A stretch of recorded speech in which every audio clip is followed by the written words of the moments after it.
আসসালামু আলাইকুম, শুভ সকাল। সবার কি অবস্থা, কেমন আছেন সবাই? আশা করছি সবাই অনেক বেশি ভালো আছেন। আলহামদুলিল্লাহ, আমিও ভালো আছি।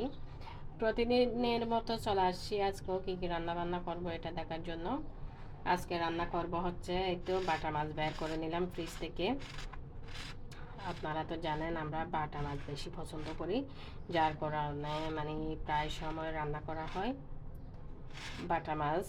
একটু মানে বুনা বুনা করব, বেশি করে পেঁয়াজ কুচি দিয়ে টমেটো ধনিয়া পাতা দিয়ে বুনা বুনা করলে বেশি মজা হয়। তো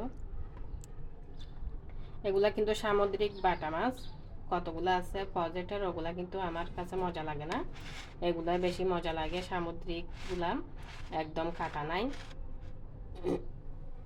এরপরে রান্না করব হচ্ছে এই তো ছোট ছোট বেগুন, ছোট ছোট বেগুন কাটছি। বেগুন দিয়ে শুটকি দিয়ে এই তো হাঁসা বিচি দিয়ে রান্না করব। বেগুন, শুটকি আর হাঁসা বিচির কম্বিনেশনটা কেমন হয়েছে জানান তো? আপনারা খান কিনা এভাবে হাঁসা বিচি দিয়ে শুটকি দিয়ে বেগুন রান্না?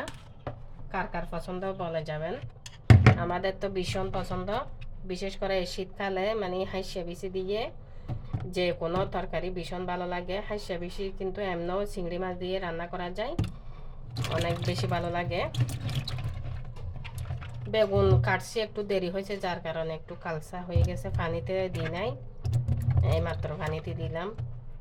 তো বেগুনগুলা কিন্তু একদম কচি কচি, হাঁসিয়া বিচি দিয়ে রান্না করলে ভীষণ মজা হয়। এই তো এগুলা কিন্তু লট্টা শুটকি, ছুরি শুটকি দিয়েও কিন্তু মজা হয়, তবে আমি আজকে রান্না করতেছি লট্টা শুটকি দিয়ে। কাঁচামরিচ বাটা দিয়ে রান্না করব। এই তো কাঁচামরিচ ব্লেন্ড করে নিছি।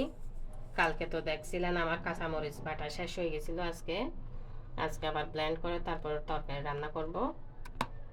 এদিকে তো টমেটো ধনিয়া পাতাও কেটে রাখছি। এগুলা না দিলে আসলে তরকারিতে আমার মনে হয় অসম্পূর্ণ থেকে যায়, মানে ধনিয়া পাতা আর টমেটো, যার কারণে প্রত্যেক তরকারিতে আমরা ধনিয়া পাতা আর টমেটো দেই, বিশেষ করে শীতকালে। তো আপনারা কোথায় থেকে বসে আমার ভিডিও দেখতেছেন অবশ্যই কমেন্টস করবেন। আমার ভিডিও কি রকম লাগে তো জানাতে ভুলবেন না। ভালো লাগলে লাইক কমেন্ট ফলো করে আমার পেজের পাশে থাকবেন। এই বাটা মাছ আপনারা কিভাবে খান অবশ্যই কমেন্টস করবেন। আমরা কিন্তু বেশিরভাগ একটু বুনা বুনা করে রান্না করি, একদম জল দিই না। জল দিলে আসলে মজা হয় না, একটু বুনা বুনা করে রান্না করলে বেশি করে পেঁয়াজ কুচি দিয়ে ভীষণ মজা হয়।